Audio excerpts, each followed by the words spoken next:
MATRADE, and Mr. Abu Bakar Yusuf, Deputy Chief Executive Officer of MATRADE. A very warm welcome.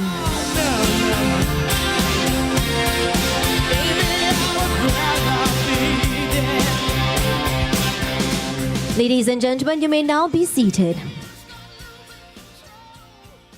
Before we officially start, let us first seek blessings for a smooth program. With that, we'd like to invite Mr. Muhammad Iqbal Shahmi Johari to lead us in the dua recitation.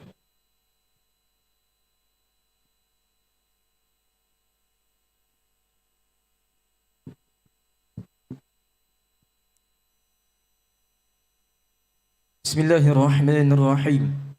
Alhamdulillahi Rabbil Alamin. والصلاة والسلام على أشرف الأنبياء والمرسلين وعلى آله وصحبه أجمعين.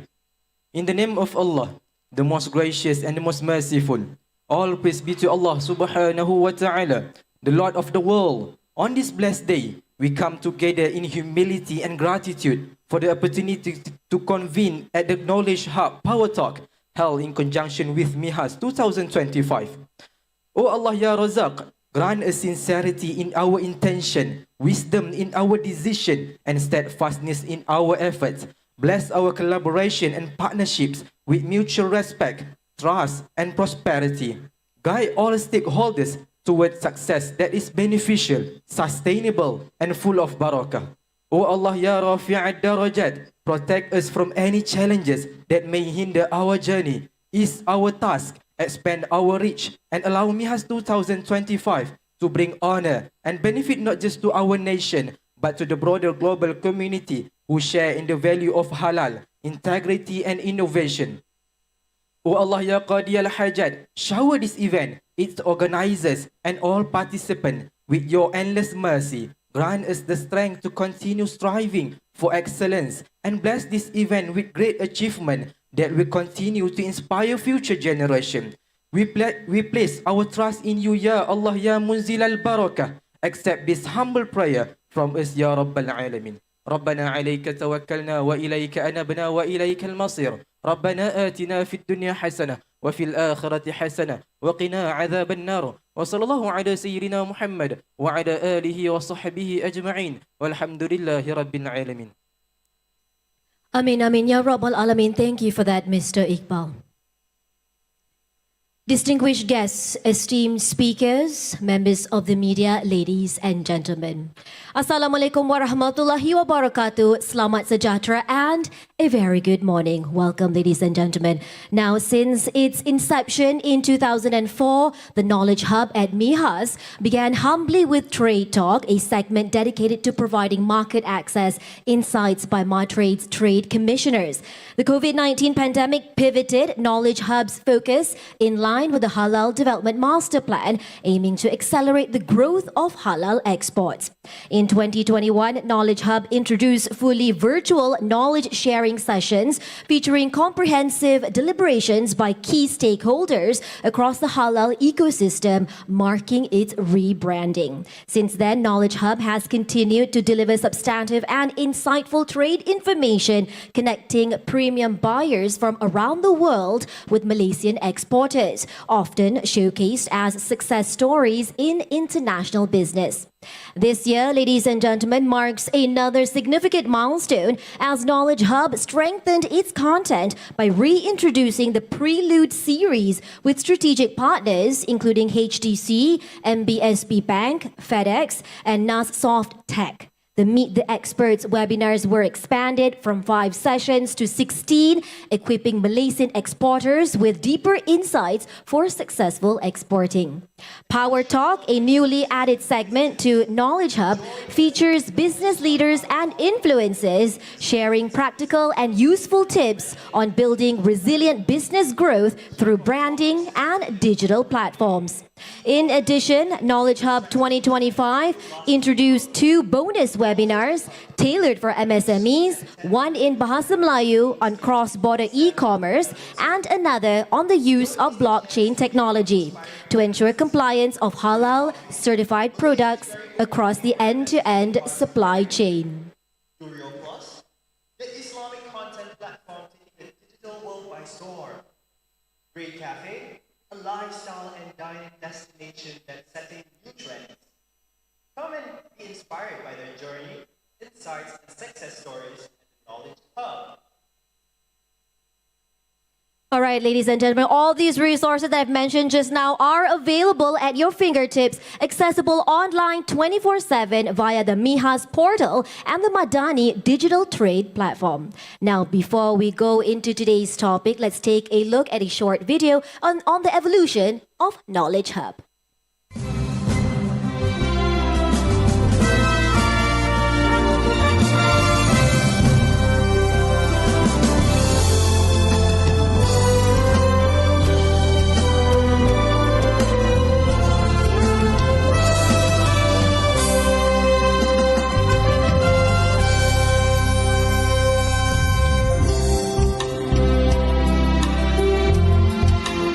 2021 marks a special year for both MATRADE and the Malaysia International Halal Showcase, or more commonly known as MIHAS.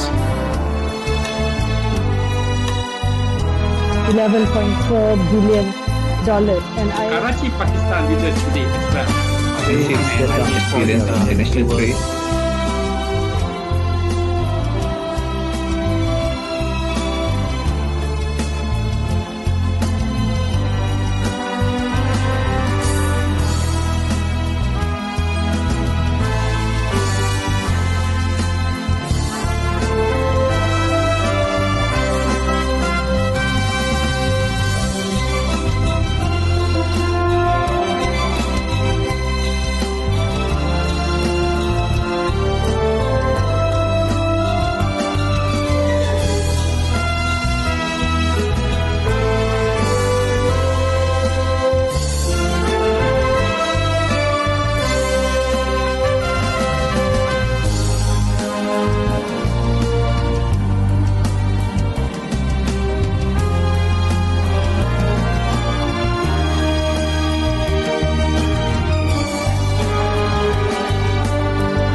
Thank you so very much for the contribution, support, and cooperation that you have extended to us for making this event a successful one. See you in MIHAS 2026. Thank you. Ladies and gentlemen, let's give a big round of applause for them. A huge congratulations as well. Inspiring indeed. Now, ladies and gentlemen, would now like to present a certificate of appreciation to our speakers for their invaluable insights that will be shared later. And for this, we are pleased to invite Datuk Sri Muhammad Mustafa Abdul Aziz and Mr. Abu Bakar Yusuf to the stage for this special moment. Please welcome.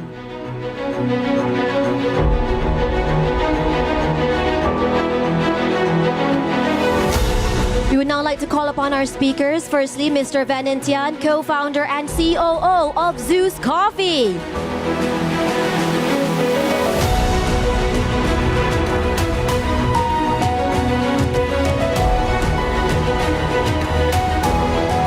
Also to Mr. Sinan Ismail, founder and CEO of Duriel Plus.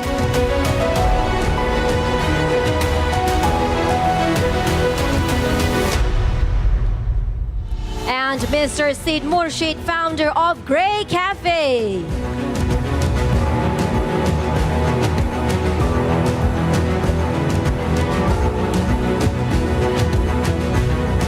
Let's now capture this significant moment with a group photo on stage.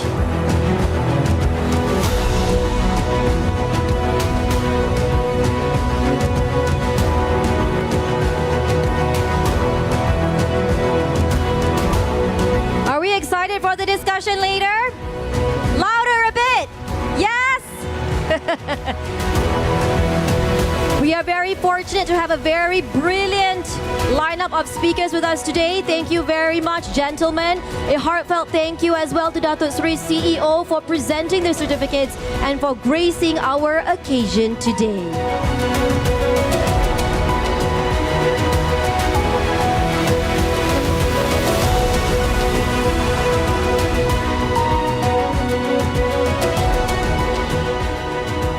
Thank you very much once again, Datuk Sri. Due to his tight schedule, unfortunately, he will have to take his leave. We wish you every success as you proceed to your next occasion. Ladies and gentlemen, let's give him another round of applause. Just to let everyone know, this is his final year with MIHAS, so it's a little extra special this time. Thank you for your commitment and support thus far. MIHAS has indeed come a long way, as we have seen. Now today, ladies and gentlemen, you will witness a power talk titled Building Resilient Business Growth Through Branding and Digital Platforms. Our speakers will indulge on their secret a little bit on the powerful mix of authentic branding and digital strategy. For the halal industry, this goes even deeper because it's not just about selling a product, it's about selling a value system, a lifestyle, and a meaningful connection with the community. For this session, we're zooming in on how Malaysian homegrown halal businesses are using branding and digital platforms to drive resilience and long-term growth. So let's find out who our speakers are. Now, you must have heard of Didi and Friends, Omar, Danhana, especially if you have kids. Since then, the creative force behind this frenzy among kids has expanded significantly by launching original Islamic-themed content through Durio Plus, which has also launched games and new app features, among others. With that, we bring to you Sinan Ismail, founder and CEO of Durio Plus. Let's welcome him to the stage.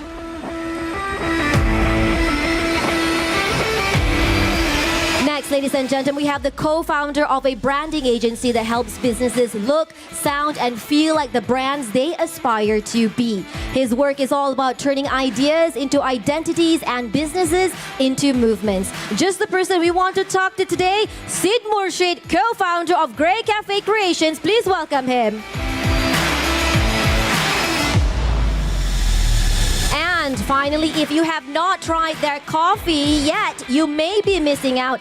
The next brand took specialty coffee, made it cool, affordable, and wrapped it up in bold blue cups you now see everywhere. Zeus has nailed it when it comes to connecting with the digital generation while staying true to local values. Let's invite to the stage co-founder and COO of Zeus Coffee, Van and Tian.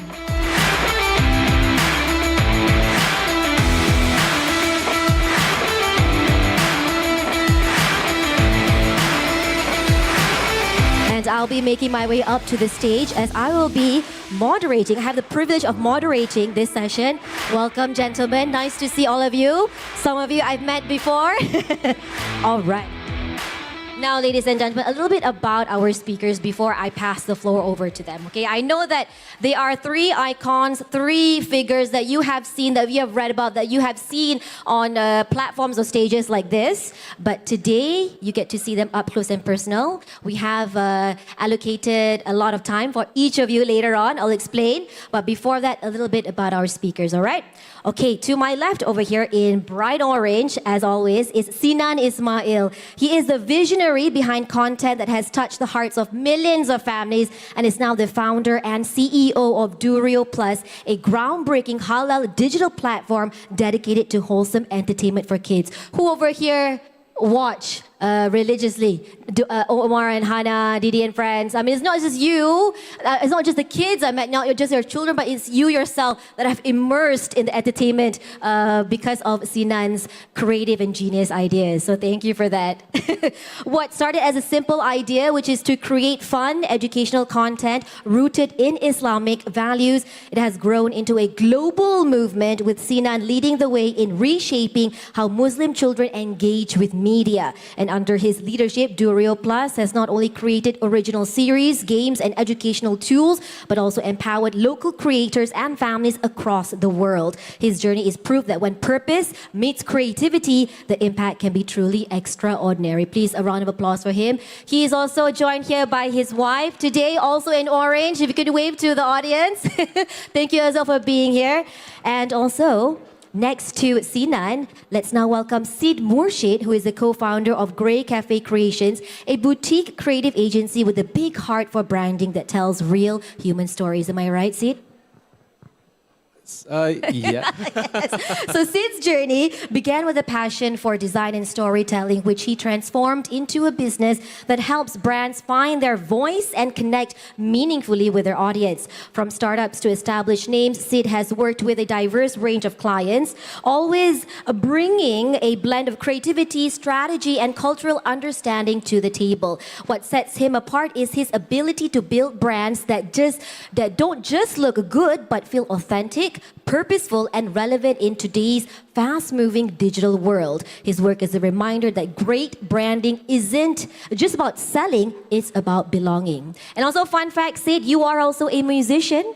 You started off actually in the musical entertainment or industry before venturing into this more actively. So it's great. You can sing, right?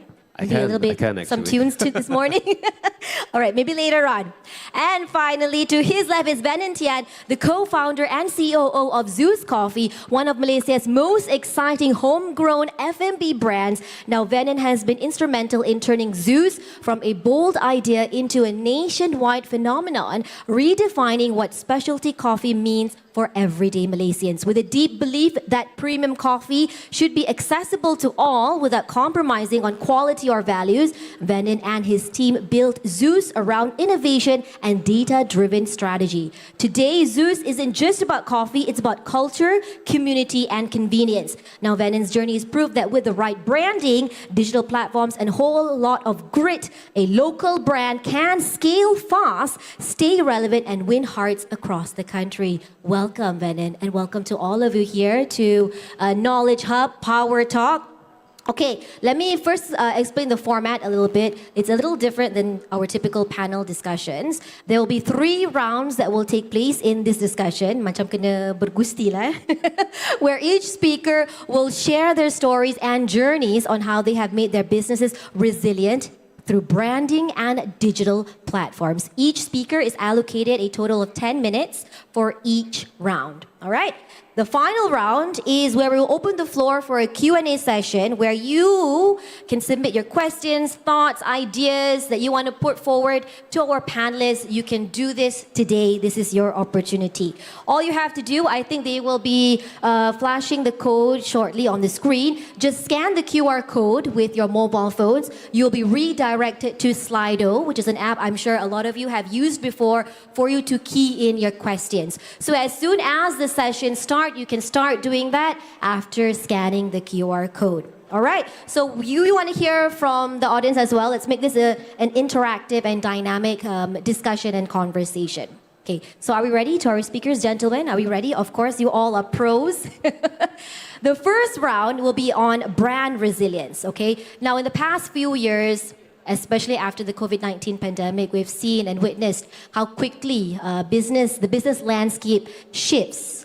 Okay, especially after the pandemic. Now, brands, whether you're an established brand, whether you're a startup, they needed to adapt, pivot, and evolve. It was a challenge while navigating through uncertain times. We didn't know what was going to happen, what was in store, what is the future like. So from each of our speakers for this first round, we want to unpack what does resilient growth mean in the context of your brand. How have your values, strategies, or even setbacks shaped the way you have grown, not just to where you were, but beyond to where you started? Okay, so as mentioned, we have allocated 10 minutes for each speaker. Sinan, I believe you do have a deck prepared for everyone today. You have something to show the audience? Okay, no worries, no problem. No problem. It's a free flow or free style that we're going to adapt today. But to the audience, once again, you will be able to have your voices and thoughts heard as well. Just scan the QR code over there, yes? And you'll be redirected to Slido. And we will open up the floor later on. But before that, a round of applause once again. I'm going to pass over the floor to Sinan Ismail of Durio Plus. Alright, Bismillahirrahmanirrahim. Assalamualaikum warahmatullahi wabarakatuh. Let's start. Yep. Brand resilience. We have 10 minutes, and again, I'm really hoping to see a lot of questions coming in, because that's where we get more value of these kind of sessions. So about brand resilience, I was thinking about it, and what is a brand? Yep. And we're talking about digital platforms too, which we are one of them. So the answer for me, at least when we were talking, right, is the people. A brand, a company is about the people. And like it or not, right, the co-founders play a big part and influence in the resilience of a brand. So talking about that, we started Durio Plus in 2001, and we were very lucky to be able to get into the startup accelerator based in Silicon Valley. It's called Y Combinator, and it's pretty hard to get in. Around 17,000 applications, 2 times a year, and 100 companies get in.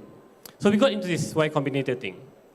And went to a 3-month course, and they said that the main reason why startups die is basically because co-founders or the founders give up.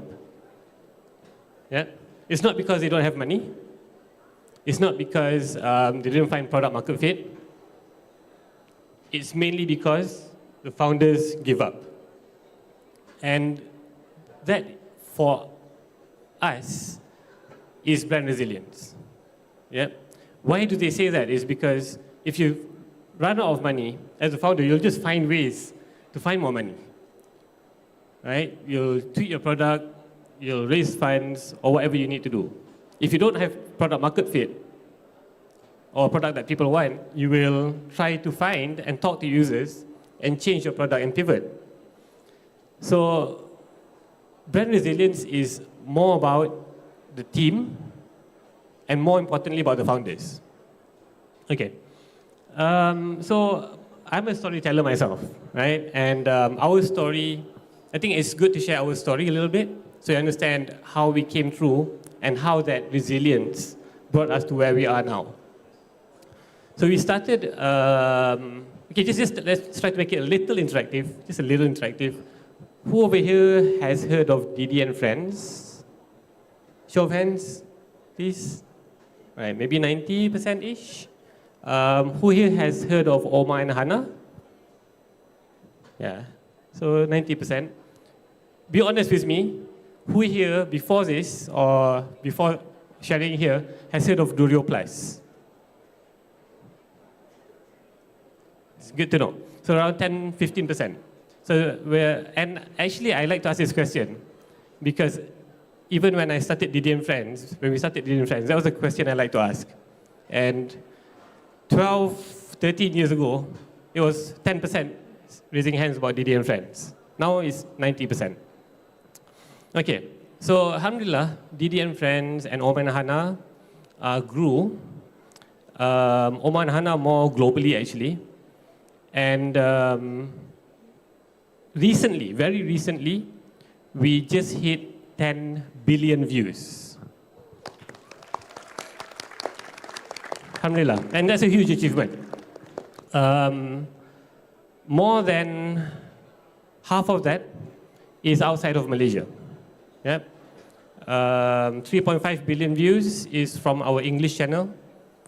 40% of those 3.5 billion views is from US and UK. So alhamdulillah, I mean, the story goes, we created a cartoon, we created a series, it went on YouTube, we used the digital platform to grow. Everything was kind of like going pretty well until in 2020, what happened? COVID. So COVID should have helped us. Yeah. Our biggest challenge wasn't COVID actually. Our biggest challenge was a policy change from the American government on YouTube, which didn't allow them to collect data from children's channels, which is the right thing to do. But what happened is our company or children's channels weren't in the advertising list for advertisers. So revenues dropped 80%. And that was kind of like our downs of downs.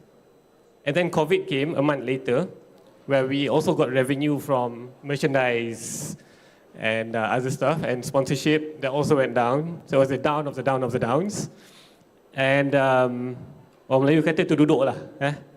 We were 140 people at that current moment of time. Putting numbers into the picture on the sheet, we couldn't survive. So it was a case of, again, resilience.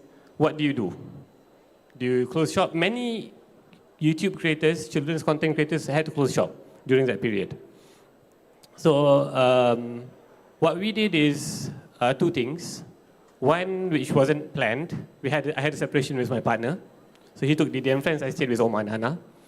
But then another one is, we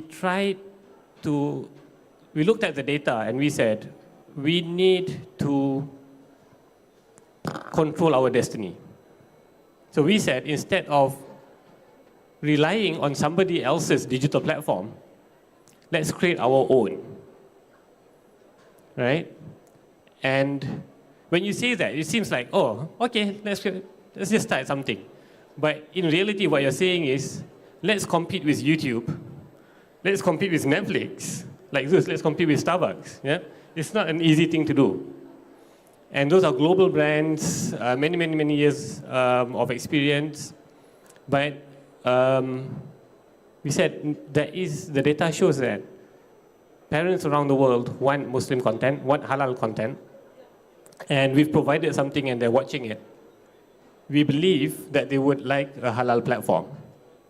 So taking that resilience, we tried our best to start that project in the existing company, Digital Durian. But there was another challenge, which I can just simplify on stage, contractual challenges. Yeah? So we said, we can't do it here.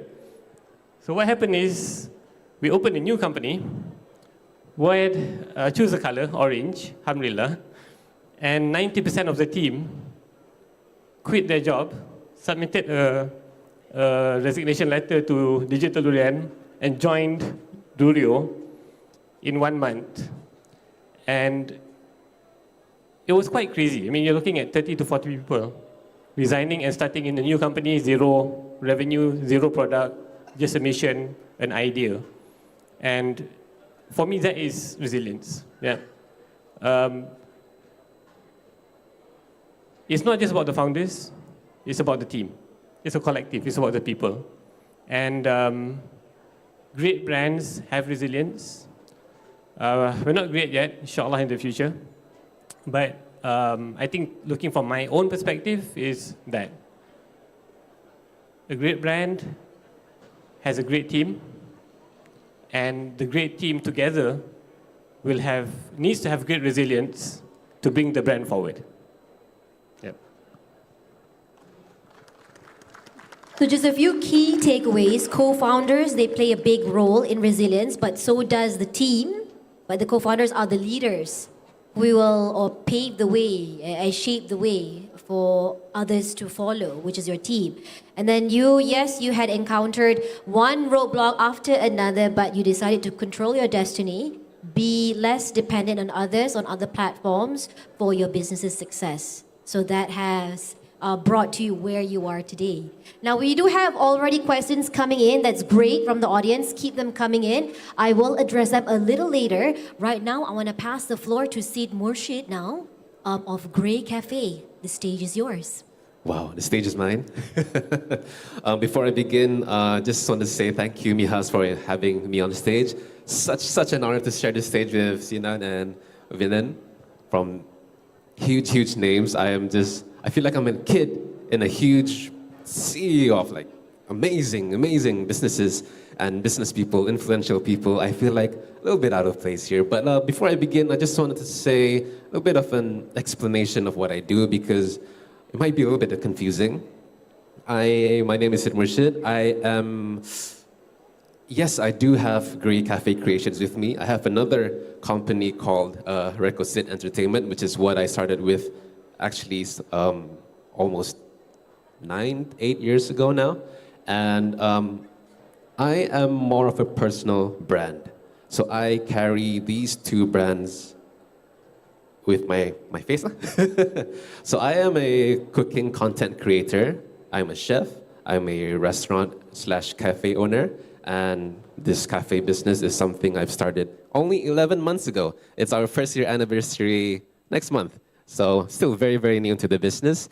So resilience might sound a little bit funny, but it's everything to me. It's literally everything. Let me explain. I studied architecture. Whoa, long time ago during my uni days. I have an architecture degree. I worked in a tiny architectural firm for about a year. And at the same time, I have this huge passion for music. So when I finished my work in the office, I would go out, perform for open mics for free, here and there, small places. The smallest place I've ever performed was underneath an escalator for like $60, I believe. And so I've been doing music for about 3 years now. And then I got signed into Universal Music. And during the Universal Music punya time tu, I learned how to produce music from my music producer back then, Omar K. And I also have a little bit of touch for songs from Omar. Yes, I wrote music with Omar K.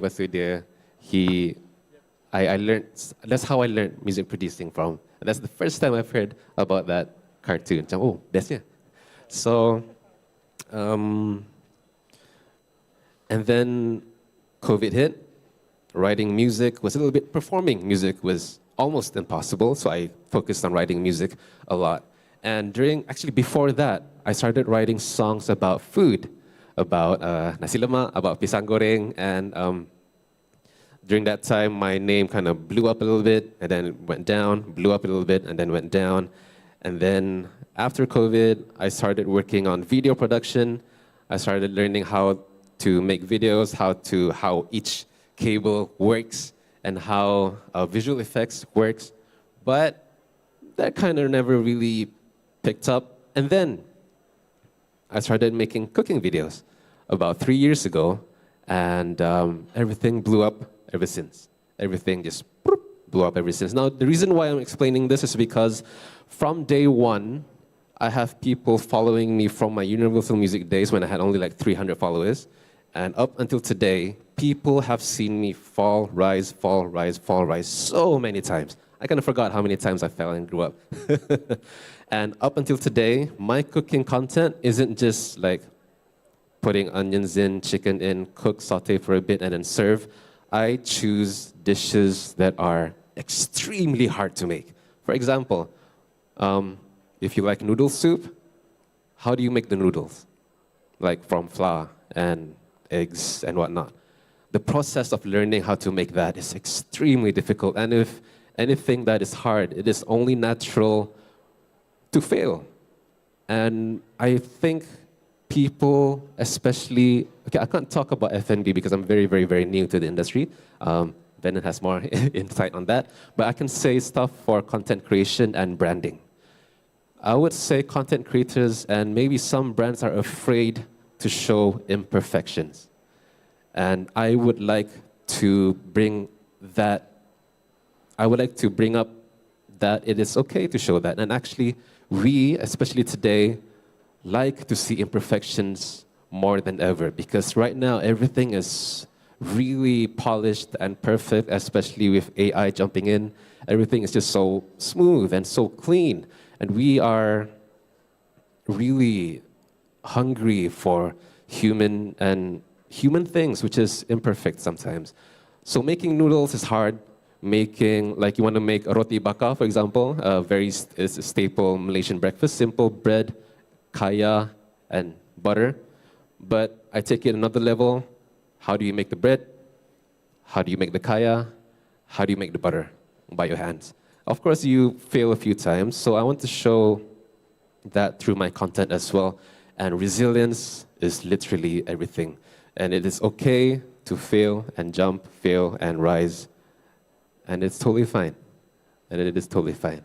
And with the F&B industry that I've just recently jumped into, it is the same thing. I'm bringing my people along, that it is okay also to start something new with zero experience before this. And it is okay to show that it is hard.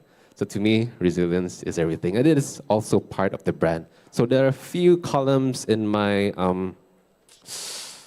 branding. One is authenticity, authenticity and transparency. And with that, it comes with resilience to show that it's okay to fall and rise. And another is that it's okay to be human. It's okay to be human. And to me, that is what brand resilience means. Thank you.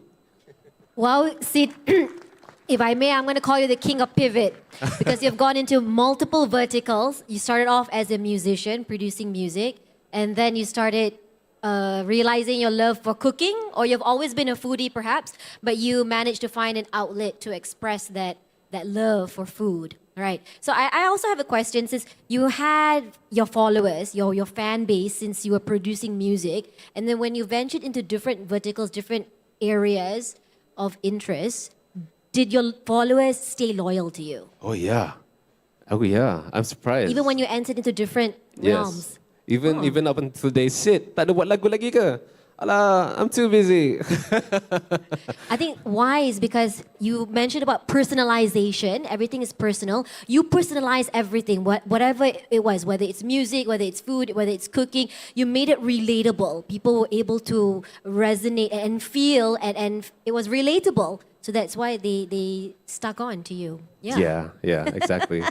All right, and it's great to hear from a business owner saying it's okay to show imperfections, especially in today's day and age where everything is mostly revolving around social media. If I can add, where a lot of things are very superficial, it's very polished, as you mentioned. So it's not exactly reality all the time. So let's be real, yeah.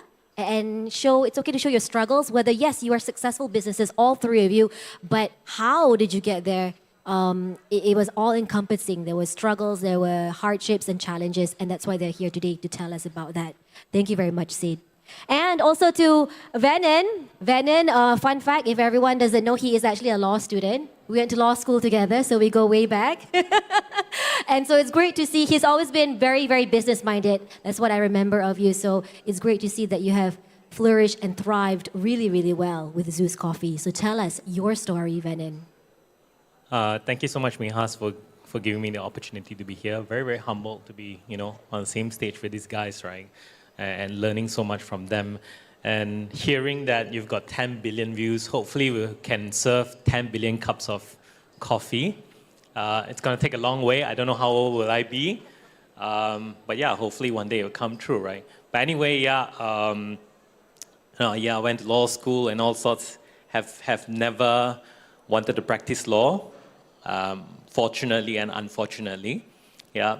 But again, fast forward. Decision maybe. That was a good decision maybe. Yeah, maybe. Not to follow that route. Yeah, but anyway, fast forward over the years.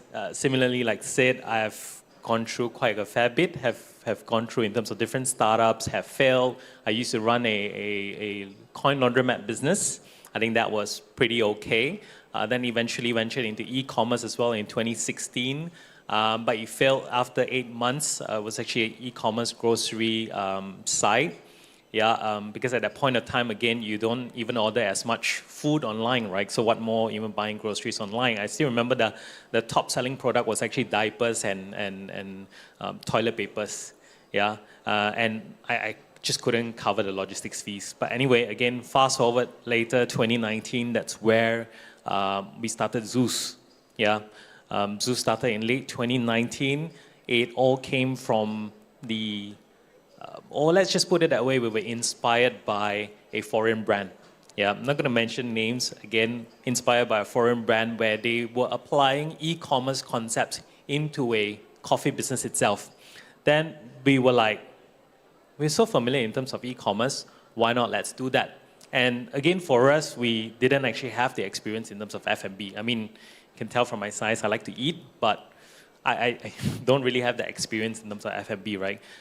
So I think one thing for us itself, we were very, very fortunate because we had 8 co-founders within the business. So we started the business with 8 co-founders.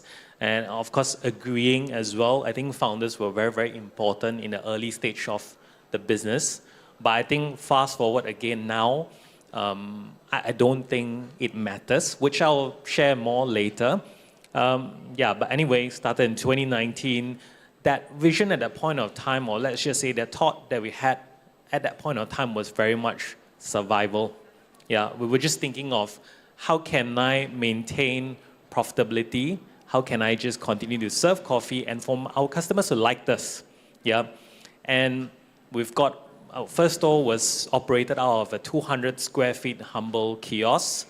It's still around. It's in Binjai 8. You can go and take a look. We're trying to revamp the store into like a mini museum where people can go there and you know, really want to find us out, right? That's the first store. That's where we started. Second store was actually in Atria.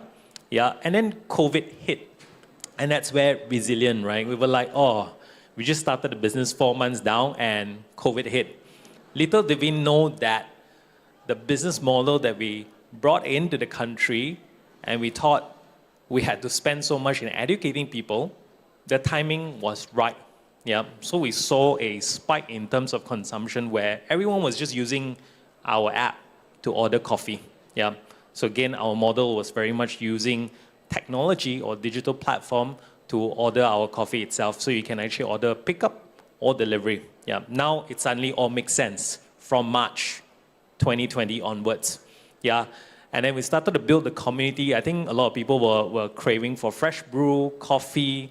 They wanted something different. I think most of us were, again, like I mentioned, from not ordering food online to now everything you buy online, right? So they were ordering coffee. Yeah, and then we saw that, hey, this is the opportunity for us to scale. And in 2020, we ended the year with close to about 19 stores. But at that point of time, we were also very scared of scaling. So what we did was all the co-founders, we took up different stores and they were like, oh, you guys own a few stores, we own a few stores, let's run it on a franchise basis. Yeah. And then came 2021. I don't know, I mean, for Malaysians here, in 2021, January, that was our second lockdown. Yeah, I still remember it was right before Chinese New Year. We've announced the second lockdown. We were like, we called for an emergency meeting. We were like, what are we going to do now? Are we going to weather through again and see another, you know, spike in terms of order? Or are we going to see, you know, customers not coming back to us? Because now we've got 19 stores. It's very different from when we had 2 stores, right? So the second lockdown, and we had a lot of measures, including pay cuts, including getting rid of some of the team members, right? Then when the lockdown happened, we were very, very fortunate again. I think the whole business was really much timing, right? Very fortunate that our sales maintained. In fact, there was a bit of spike. Yeah, and we're like, oh, we actually don't need to get rid of our people. We didn't have to do pay cuts. Yeah. So that year itself, we were like, let's do something bolder. Let's go big or go home. That was the quote that we had. Go big or go home. Let's have 60 stores by 2021. And bear in mind, there were 2 major lockdowns in 2021, yeah. There was one which is the Chinese New Year early of the year. There was another one that lasted for the longest time. I think it was June up to August in 2021. But we still managed to get through. Yeah. if you ask me whether we can do it again, maybe not lah. I don't know. Maybe at that point of time we were very, very hungry. We were like, hey, all our money was on the table, right? So we're like, hey, let's do this. We managed to open our 60th store on the 31st of December in 2021. Yeah. Then I know there was a question earlier, did we envision that we were going to be at this size right now? We didn't. That point of time was we didn't have a 3 years plan, we didn't have a 5 years plan, we didn't even know how to draw a 3 years roadmap. Yeah? But we only know that how many stores we want to open for that year. And because in 2021, end of the month, which is December, we managed to open 10 stores in that month. I think Malaysians are your last minute a bit, right? So we're like, hey, we managed to open 10 stores in a month. If I can do it in 1 month, means I can do it 12 months, so times 12. So then we announced to the team and say, hey, let's do 120 stores next year and open and hit 180. So 2022, we ended with 180. 2023, we ended with 360, same concept. December 2022, we managed to open 15 stores. Then it was like, okay, times 12 again. Simple math, right? Times 12, open 180 stores. We ended with 360. Yeah, 2024, which was last year, we ended the year with 682 stores in Malaysia, and we've got 89 stores in Philippines. And fast forward again, next month we're celebrating our 6th anniversary into the business itself. We have about 800 stores in Malaysia right now. We should end the year with 850.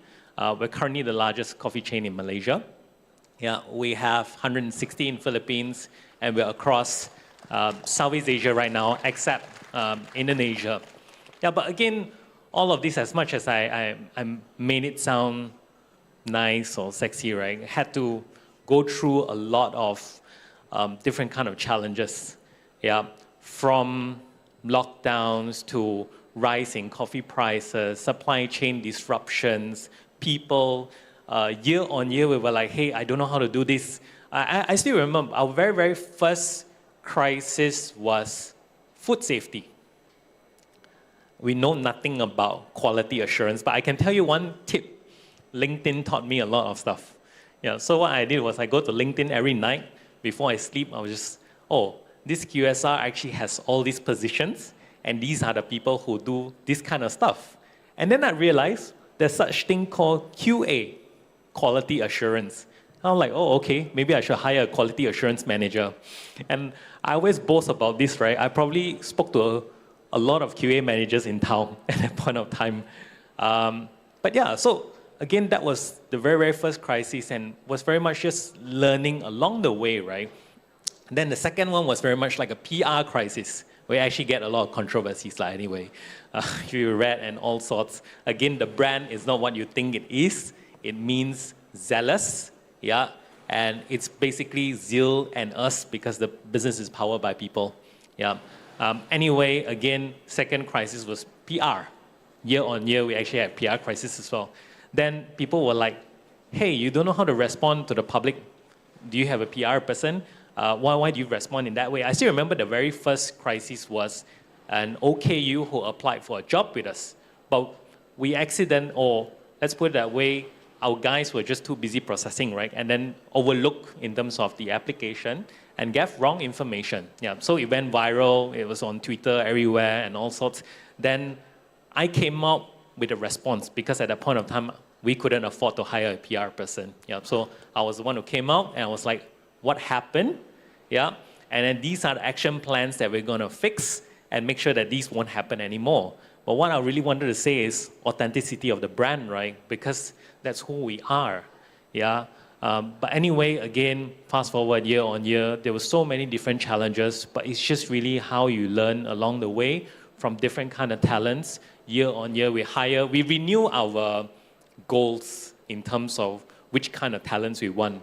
The first year, it's like, we need to hire someone from QSR because they are going to teach us how to run a proper F&B chain. Yeah. Then the second year, we were like, we need more people who are more numbers driven. Let's hire people from the Big Four, right? Well, I didn't manage to enter a Big Four, so hopefully I can. It's just like I can't be a footballer. Hopefully one day I can own a football team, right? So yeah, we hired someone from the Big Four. Then eventually the year after, we're like, we like how consultants actually put things up, and show us the strategy and the direction. And to be honest, we don't know what was strategy at that point of time. We only know how to execute. And we have a famous quote in Zeus, which is, execution eats strategy for lunch, because we don't know about strategy. So again, then we went to and say, let's hire someone from McKinsey or BCG and all sorts, right? And draw out the strategy for us, yeah. And again, fast forward, that's how we become who we are today. But again, it was really a combination of resilience, yeah, not giving up, and utilizing the most advanced technologies or digital platforms. Right? I briefly mentioned about LinkedIn. And honestly, it was just as simple as going to LinkedIn, looking up at what McDonald's, KFC, Starbucks, and all sorts had in different positions, and start to imagine how I can apply those into our business itself, and started hiring people for those positions. Yeah. And again, then fast forward later, it's really not so much of founder-driven anymore, because there's only so much that we know. And of course, we learn from people like, Google. The Google founders don't run the business themselves, right? They hire professional CEOs and all. And for us, we have one very fortunate thing is we sort of corporatized the business itself along the way. And now we've got, quite a fair bit of professional managers within the company. And in Zeus itself, very thankful that we celebrate diversity. Yeah, more than 50% of our leadership actually comes from female. Yeah, I still remember at that point of time, we were like, hey, females are very, very detailed. Let's hire them to help us to solve a lot more problems. Yeah, so again, very proud that more than 50% of our senior leadership are actually females. Yeah, but anyway, that's how we've gone through. Hopefully, next 5 years, we'll be able to share more on, how did we make it to our 10th anniversary, if there is one. Yeah. Very impressive. Very, very. 850 branches, you say, to date? In Malaysia alone? In Malaysia, it's 800. 800. Across Southeast Asia, we're 970 stores. Wow. Amazing. An amazing achievement indeed. If you have not known Vanan before Zeus, he is the epitome of resilience, I think.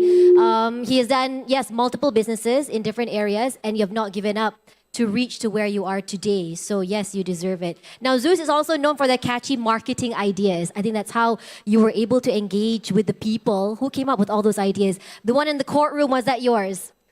No, it wasn't me. It wasn't me. So I think you hired the right people. Yeah, we hired the right people, and we were very naughty, adventurous, and just want to be ourselves, right? Yeah. Ultimately, I think building a brand or building a business, you got to really like what you're doing, rather than just hiding behind and say, oh, I can only do this, I can only do that. So we were like, let's be a bit more adventurous. So yeah. Yeah, and it worked out. Now, we already have a lot of questions from the floor. Thank you so much for that. I think some of them will be answered as we go through our rounds. I saw one interesting one I want to ask all of you before we go into the next round, that each of you have your own brand color. Orange for Durio Plus, gray for Grey Cafe, and blue, of course, for Zeus. Maybe briefly, before we go into the second round, can you tell us a little bit why those colors? Is there a story or meaning behind it? Sindan, you want to start? Yeah, sure. Right, so orange, I think for us, in general, there's 2 or 3 reasons. The first one is we were so well known for DDM Friends and Oma and Hana. So we needed to stand out clearly. People see us, we're different from before. So what color can really project that power and really create a strong brand, and you didn't have an orange streaming platform generally. So we chose, that's one reason why we chose orange. Secondly, of course, is because it's fun, it's energetic, it's cool. It's not Islamic in generally. Yeah, if it's an Islamic brand, normally it's green, more pastel colors, but we want to make it fun because we're addressing the kids, the family entertainment sector. So, alhamdulillah, orange now has been our favorite color, and everywhere we go, we're wearing orange. Yes, orange it is. If I could think of any other brand that is identified with the color orange, is an e-commerce brand, but that's a total different area of business. So you're different still. All right. And why gray, Sid? Why gray? Well, to be very honest, okay, so I had only about 5 days to think of a name with me. So it's just me and my brother running the business, Grey Cafe, and we're like, oh, nama. Grey sounds cool. Let's go with it. So, okay, but what's the meaning though? So how do we answer the PR answer to this? Even though it's like spontaneous, and then this meaning came up to me and stick to me all the way today. Gray is not black, it's not white, it's a plain color, so we allow other colors to come in. So inshallah, in the future, gray x orange, gray x blue. You know, we had a gray x green with Nico recently, and we just want that place to be a very collaborative space. So that's why gray is a very plain color. Even though it sounds cool, it's plain. It's a plain canvas. It's a gray area. Yeah. Thank you, Sid. And finally, Venin, why blue? At that point of time, of course, I think a lot of people are very familiar in terms of the other brands, right? You've got green in town, you've got purple, you've got red, yeah, you've got brown, which you can find in petrol stations. Then there's no blue, right? So we're like, oh, since there's no blue, let's take blue. And that's how it started. And again, blue is very, very neutral. It's very calming and all sorts. Didn't think too much. It was really just what was available in town already, and what was not available, let's take blue. Yeah. So who here in the audience is a big Zeus coffee fan? Who needs their Zeus on a daily basis or a weekly basis? Okay, take note, Venin. All right. Thank you very much for that first round. Can we have a round of applause for them talking about brand resilience?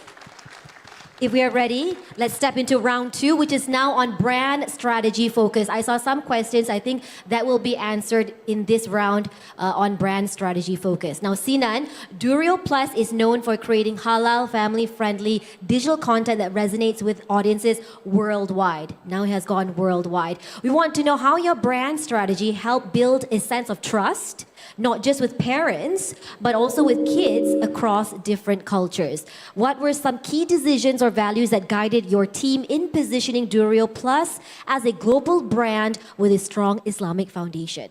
Sinan. All right, that's a long question. Hey, so I think when you talk about brand strategy and trust, I think that's kind of like the 2 core keys of that question, right? I think, first of all, about brand strategy, I believe different companies phrase it differently. Yeah, but when you relate it to trust, for us, again, is doing something with impact, with value, and having a strong mission behind it. So if I were to kind of like dissect that question, probably there'll be the mission, the why, the who, the where. I mean, those normal things. Yeah, but I'll just go one by one. For us, the biggest thing, and possibly that is why the 30 people moved from Digital Durian to Durio, is because of the why first. And the why was very simple. We knew that in the world which we live in now, you can ask any parent, Muslim or non-Muslim, right?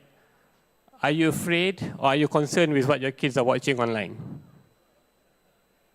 And probably 100% will say yes. Yeah? And beyond that, it's not just being concerned. My late dad, Arwah, he used to tell me when I was small, you, Sinan, you are what you eat, you are what you read. But the reality now is, kids of our generation, is you are what you watch. And what are they watching? When you ask parents, many parents say, garbage. Sadly, but that's the truth. You go to your kids' history on YouTube and check what they're watching. Right? So the mission was, we need to provide halal, fun, and safe content with benefit for the kids. Because these kids are going to be sitting here one day, right? And if they don't grow up with good foundations, with good ethics, with good values, with unfiltered content. And the sad part is, because we're in the media industry, we know what the media wants, the broadcasters. That's one thing, but it's still filtered. When you go to social media, there's no more filtering. it's about getting attention. It's about getting your audience, these kids, to watch you, and they just do whatever they want to make sure that the kids stick. It's good, even if it's good or it's bad. So we said the mission is we need to provide a halal, fun, and safe streaming platform, not just a IP, a cartoon. Because Omar Hana is doing great, alhamdulillah, right? 10 billion views, huge impact. But they could be starting to watch Omar and Hana. I mean, this is a mom. I want to go and cook, opening Omar and Hana for you, for the kid. Then when they come back, after 15 minutes or 30 minutes, they could be on something very different and harmful for the kids. So we said, we can't just create cartoons anymore. The responsibility is bigger. We need to create a platform which there is only beneficial content on it. Content that makes them to become a better person, to become a better Muslim. So the why was very clear. And because of that, we attracted the team to move, that's one thing. We attracted talent to come in with the right mission. We have very minimal people problem, alhamdulillah, because the mission is clear and the why is clear.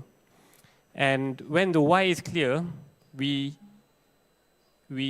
not really marketed, we told the world about the why. And we also attracted investors. We attracted early adopters, subscribers. We attracted even the brand. So on the platform, again, it's not an Islamic streaming platform. It's a halal streaming platform. So you still have your Robocar Police, you still have your Baby Sharks, you still have your Bobo Boys, Agent Ali's, yeah? But we filter every episode. So we attract those producers. My fear, when I first went to MIPCOM, this is like the fish market for content, right? Thousands of companies, producers, all the big guns are there. My biggest fear was, oh, I'm doing an Islamic streaming platform, a halal streaming platform. How would the big brands or cartoons, would they want to work with us? And when I told them the mission, it was beyond my expectation. They loved it. So we're talking to many big brands now. We have Number Blocks, Shaun the Sheep, Daniel Tiger, from all around the world on our platform. And the why is what we believe brought them to us. Because I said we see many new streaming platforms because it's easy and cheap to do a streaming platform now. Yep. And we don't sign with many anymore, but you're different. So the why makes a big difference, right? Then, just looking at the time. In terms of, I think the others are quite simple and straightforward. I mean, you need to understand your who, right? We're talking to the kids, but the parents are paying. So we need to win the parents. Hi, parents. Yeah. We need to, I think one big thing for us is the where also. Because when we started, we knew that data showed that the English channel, most of our subscribers were from US and the UK. And they are matured paying customers, and they are also paying in better currency. So we said that's going to be our first target market. Malaysia was number 3. When we launched, and Malaysia was number 3 because we believed that you and me wouldn't want to pay for a streaming platform, Islamic streaming platform. When we launched, we were wrong. So what happened is we got a lot of subscribers from Malaysia. And then our focus shifted to Malaysia first, which was quite good, to be honest, because when we talked to the bigger brands, they said, oh, let's license for Malaysia first. And then we build a relationship. It's a small country for us. And then now we have some content in the US based on the relationship. But in short, the where could be, we need to understand, I mean, even though we're digital, we're not selling coffee, we need to open physical stores. We can just be everywhere. But what we understood is also that being focused or hyper-local in a market is very important. We learned that the hard way. We thought it was just, let's open in Indonesia, go find a partner there. Nah, And for content, you need to be hyper local, and not just contenting in any business. Yeah. So our next target is US, Canada, UK. We grew around 10x in the past 10 months, alhamdulillah.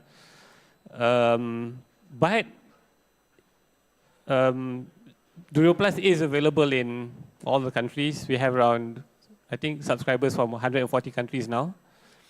But again, you need to take it step by step. Yeah. That's incredible, Sinan. Worldwide presence. We had a question just now. I think it might be, yes, from one of our audience members, is that you do not have presence yet in North Africa, specifically in Algeria. Is there someone here from Algeria? Yes, who asked that question, that looks forward to having the Durio Plus's presence and entertainment to where they are residing? Yeah, actually, it is available. But when you license content, you license by territory. Some of them you get global license, some of them Malaysia only, some of them Malaysia and the US. So some of you may be over here, just for clarity purposes, will ask me, why isn't Omar and Hana on the Durio Plus app? It is on the Durio Plus app outside of Malaysia. We only got the rights for 22 countries. It's in the US, Canada, UK, a few other countries, but not in Malaysia. So for Algeria, what we believe we need to also localize into the native language. And so after English, it will be, inshallah, Arabic, and then Bahasa Indonesia, and then French, and then Turkish, and possibly Urdu. So it's step by step.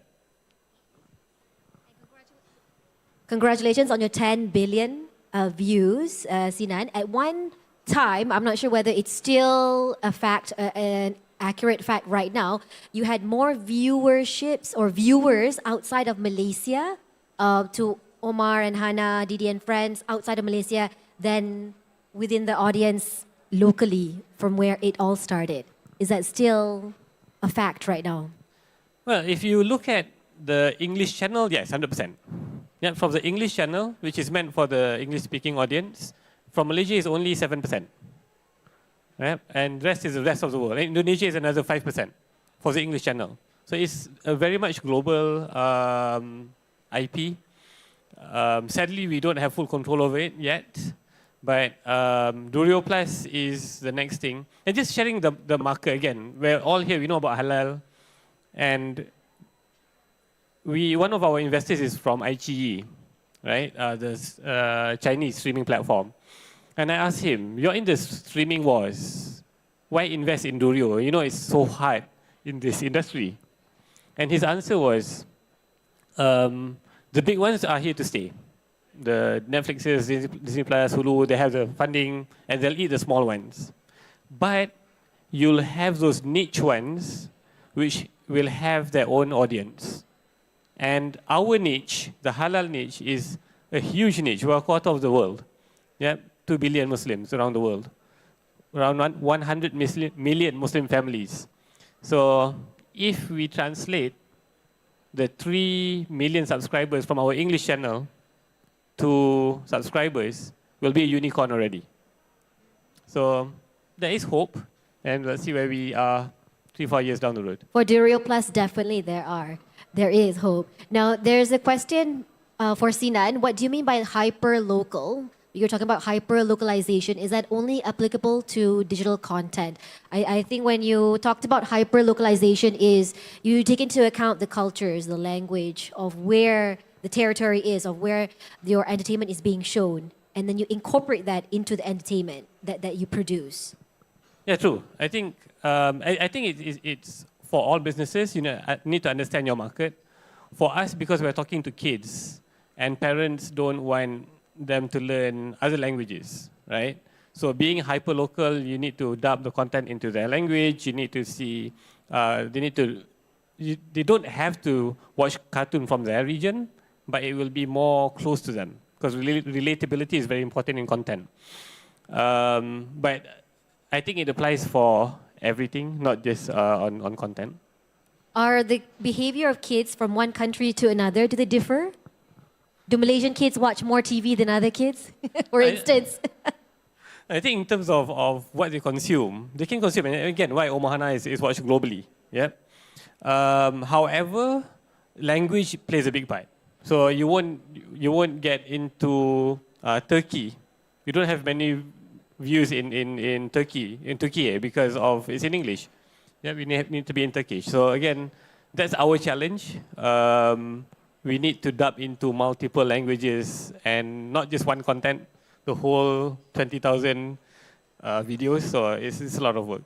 All right, thank you, Sinan.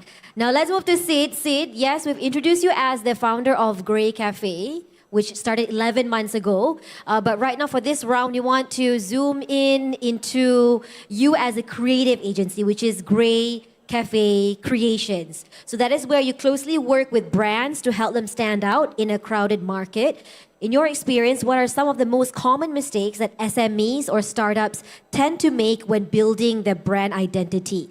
The visuals, their storytelling, what kind of roadblocks and challenges do they face? So enlighten us on how businesses can approach branding with more clarity, purpose, and long-term impact. Sid.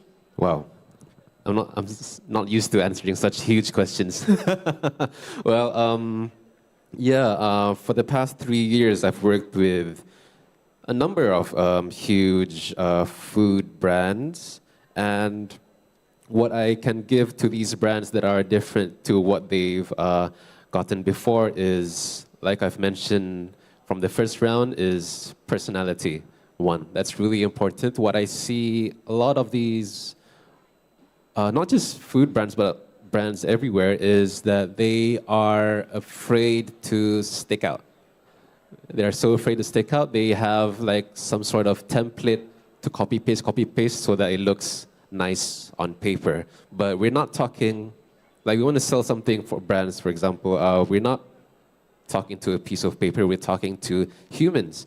And like I've pointed out before, we humans like to see imperfections. Like what I feel like Zeus is really great at is the marketing is crazy, right? You guys are not afraid to go, just go wild. And I think a common mistake that I see in a lot of SMEs, especially in the food industry that I'm very closely working with, is people are afraid to go wild. And for my personal content creation, when brands approach me as a content creator to create cooking videos for their brands, there's always like this long list of brief of what I can and cannot do.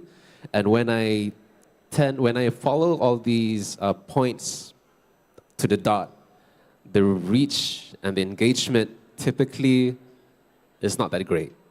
Because for my personal experience, people like to watch me because they like to see me fail, they like to see me sweat, berminyak and all that, and drop things and all that, and brands are afraid to do so. They want their brands to be shown like so perfectly like that, perfect lighting, pour it like that. But people like to see pour, alamak, tertumpah sikit. People like to see, nak show, alamak, terjatuh. Kalau we use the product and then, alamak, terlebih masin or something like that. So because these brands are afraid to show that it's okay to be rustic, people are not so interested in it. So at the end of the day, I feel like a common mistake is people are afraid to go beyond what's in the textbook and afraid of just being human. Because at the end of the day, every single business in this planet, we're selling to humans, not computers. Yeah. It's all about humanizing that content. True. Yeah. And it doesn't have to be so refined. You keep it raw because that's real. That's what people want to see. Because I think I myself also create content on social media, and what I do is I do content on the English language. And what I've realized that people like to watch it when I do it in the car. So it's very casual, it's very spontaneous, and when it's a little bit more staged with nice lighting, it just becomes less appealing to the audience. I think jumping into like the language, the use of the content, I find it that people are slightly annoyed when I rojak sikit dengan my bahasa. Lepas tu cakap, "Sip, bahasa Melayu ni macam ada pelat sikit." And then people comment, like, they make fun of me a little bit. But because they comment, that means they're interested. You know, if I'm like going through the script, perfect grammar, perfect everything, they'll be like, it's stale. It's stale. I totally get how you feel because I get the same sentiments as well. But someone did tell me that when you produce or create content for the world to see, for the public to see, if let's say every single person is praising you, giving you compliments, saying you're doing a good job, that it's 100% positive, there's something wrong with your content. Yeah. If you get a lot of people who love what you are showing, what you are portraying and conveying, but at the same time you have your haters, you're getting it right. Exactly. Right? Yes. And on the flip side, if you're only getting haters, if it's all negative feedback, then there's definitely something wrong in what you are producing. Exactly. So does that make sense? Yes, exactly. When I first started off in the entertainment industry, almost a decade ago, in the music industry, I was telling my friends, you know, the day I have haters, that's when I make it. Exactly. Yes. Thank you, Sid, for You're sharing welcome. that. Yes. Now, Venin, let's move on to Venin. Zeus Coffee has emerged as one of Malaysia's fastest growing lifestyle brands. We've just heard you talk about it, not just as a daily caffeine fix, but a brand that people genuinely connect with. It's homegrown, and I think a lot of people appreciate that. The F&B space is incredibly competitive, especially when dominated by global names, you mentioned. But your team has managed to carve out a distinct identity rooted in accessibility, affordability, and local relevance. What were some of the key brand strategy decisions that helped drive this rapid growth? And if you could also share, Venin, you mentioned about some crisis that you were facing, especially at the start of Zeus Coffee. Tell us as well how you overcome that. Yeah, I think there were some keywords that were highlighted, right? In fact, you know, we spoke about hyper-localization, we spoke about being human, being authentic, right?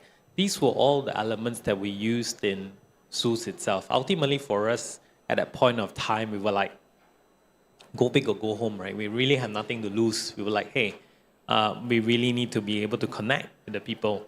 Yeah, but again, now that we've grown into a decent-sized corporate sort, right? We do have our own brand strategy, and that's where your BCGs and McKinsey came on later on, right? And help us to define in nicer words on what they are. I think the first one is really innovation. Yeah, for us itself, we have truly innovated how coffee is being consumed. Yeah, for the longest time, people always have the perception where coffee is actually very, very bitter, doesn't taste good. In fact, I didn't start drinking coffee from coffee itself. Yeah, I started drinking matcha frappuccino and then all the way through to now being an espresso drinker. Yeah, and a fun fact is that 70% of our sales come from what we call fun drinks. Yeah, and these are all your, I think recently we've launched ube. Prior to this, we had banana, we had pineapple, and these are things that people don't usually associate with coffee, right? Yeah, but we did it differently. Yeah, again, you know, sometimes you just really have to be bold enough to make those moves and say, hey, let's try this out and see whether if it works. If Prosperity Burger works for McDonald's, pineapple latte could work for us. Yeah, so that was very much innovation for us. Of course, our very, very first product was Zeus Gula Melaka. Yeah, along the way, we used a lot of early days was very much gut feel. Later on was data that have showcased to us what are the ingredients that work very well with our customers. Then we roll out different kind of products. And that was really much product innovation. Internally, we also innovate in terms of how we do things on a day-to-day basis, right? We've utilized a lot of technology and all sorts to help us to optimize operations. Yeah, so that's innovation pillar. Second one is accessibility. Yeah, accessibility here wise would mean that the more stores we have, the more people will be able to serve. Yeah, how we see the business is less of a coffee shop, but in fact, it's actually an e-commerce business. Yeah, every single store for us is just another distribution point. If I don't have presence in that location, I wouldn't be able to serve those people around there. Yeah, and that's accessibility in terms of location. Second one is accessibility in terms of price point. Yeah, For longest time, I think people recognize us that our Americano was 6 ringgit 90 cents from day one until now. Espresso is about 4 ringgit plus, you know, and latte is about 10 ringgit-ish, yeah. And that USP is really where a good cup of quality coffee doesn't have to cost you that much, yeah. And that's accessibility in terms of price point. Earlier on, I mentioned about locations, yeah. But if you know, for Zeus itself, we have our own app. We work with partners like GrabFood, Foodpanda, you know, Shopee Food and all sorts. Across different markets, we work with Lineman and all. And this is very much accessibility in terms of platforms. Yeah. So that's the second pillar for us. The third one is community, which is hyper-localization. Of course, in Malaysia itself, born, grew up here, we know what we had to do. Yeah, so from the very early days, we went on to apply for Halal because we knew that we had to serve the local community. And there was a lot of things that we learned through Halal itself. I mean, I can go on and on in terms of what Halal really is, right? But very, very proud that I think we're probably the largest Halal chain in Malaysia.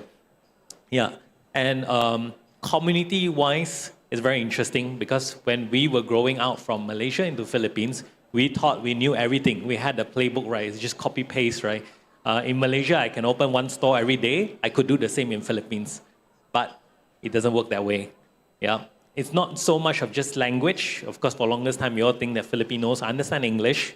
Of course, they speak Tagalog as well. And it's not just, again, language, right? It's also the food. And for those of you who don't know, McDonald's in Philippines don't list filet-o-fish as a day-to-day menu. It's actually a limited time only.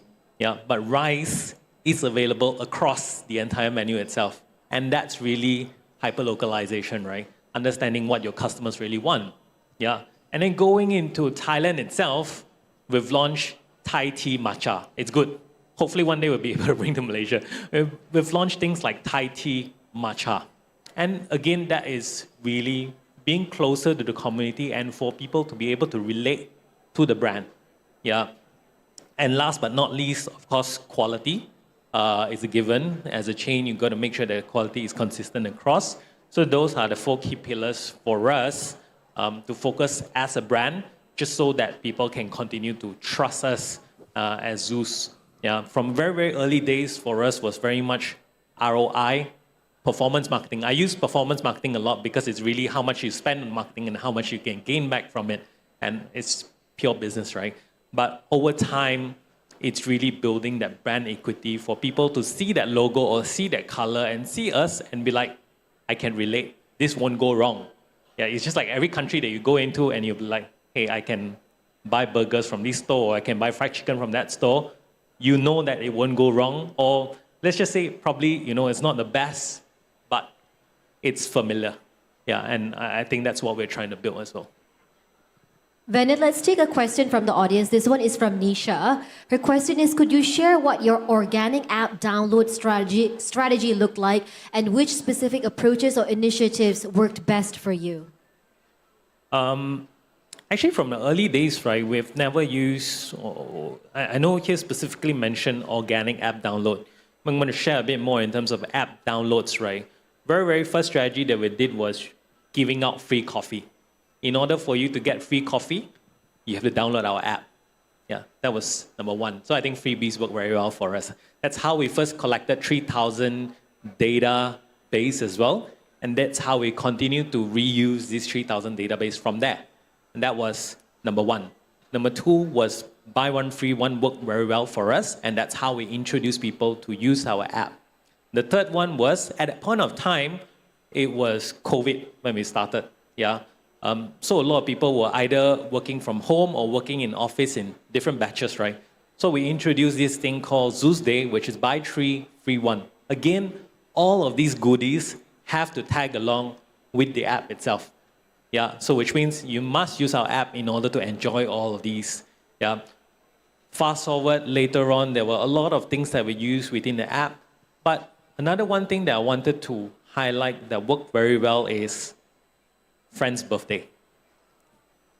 For those of you who actually have a Zeus app, we got inspired by Facebook. You know, for the longest time, right? I mean, I'm from the generation that we started off with Friendster, then there's like Facebook, right? And there's always this is your friend's birthday. And all you could do at that point of time is really send your friend a birthday wish. And the worst part is everyone just copy paste the same, you know, and you'd be like, I wish I can buy my friend a drink. Yeah, and it's very common in Malaysia as well, right? Belanja minum kopi, belanja minum teh, right? And then we thought, how nice if we can send our friends a drink, yeah, through the app itself. And that has become a very, very powerful tool for us, where our customers were able to send their friends free cup of coffee as and when they want, or during birthday. So we send like your birthday reminders, lah. Yeah, and then we're like, oh, hey, Sid, it's your birthday. We'll send you a card. Go and redeem.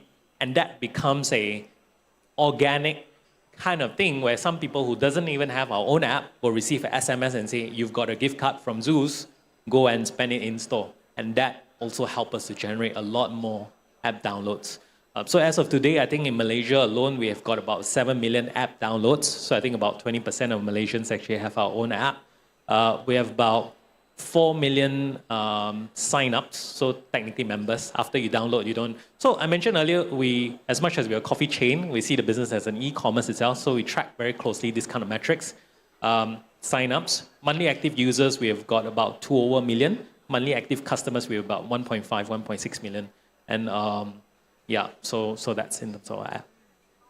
So I think it's fair to say that one of your number one KPIs would be to onboard as many users as possible right to your app. So your app plays a central role to your business, right, Venon? No, actually, the central role for us is really much data.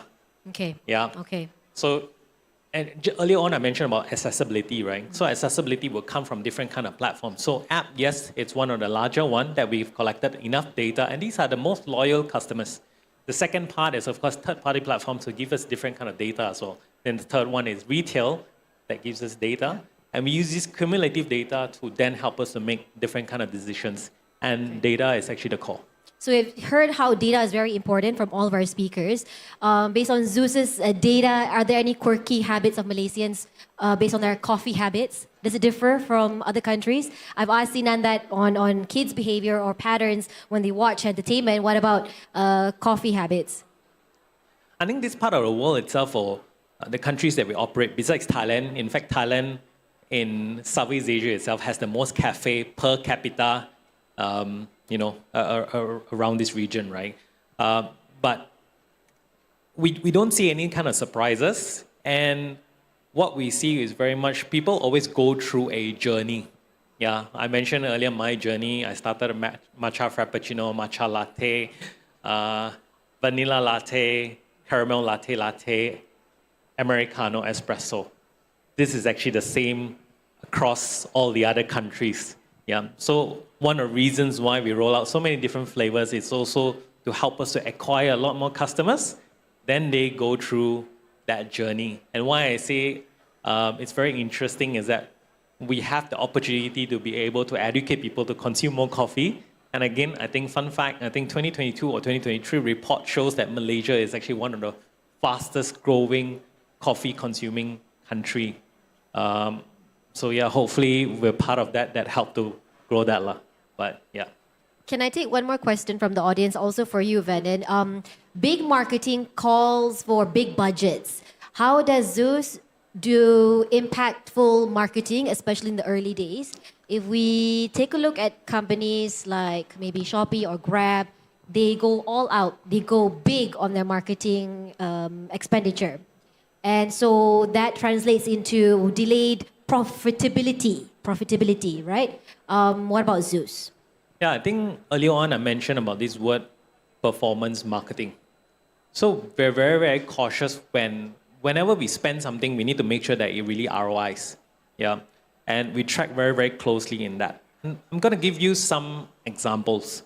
Whenever we open, or two steps back, let's not talk about performance marketing because it sounds very fluffy and whatnot, right? Marketing budgets in the early day were very, very small. Just now I mentioned 3,000 cups of coffee. Sounds like big number, right? But let's just say, I'm not going to tell you our margins, but let's just say we make 50% from every cup. 3,000 cups of 7 ringgit Americano, yeah, which is 21,000, half of it is 10,000 ringgit. But 10,000 ringgit brings me 3,000 cups of, or 3,000 database. I think that's pretty cheap. That's like 30 cents per acquisition, right? Yeah. So to us, we think that that's cheap enough for us to be able to acquire a customer. Another one is that the first 100 outlets that we first started, we gave out again free coffee. Again, this is no rocket science or no-brainer kind. Yeah? Friday, Saturday, Sunday, every day we give out 100 cups of free coffee. But the effect from it or the impact from it is that people started, every time they pass by this shop, they were like, wah, ramai orang beratur. How come so many people go there and queue up to buy coffee? It's just coffee, right? Then people start to be curious. But that 100 cups of coffee, which cost me 350 ringgit, I times 7 and by 50%, right? 350 ringgit could have garnered me that kind of effect. And people start to be like, who is that? And become very, very curious.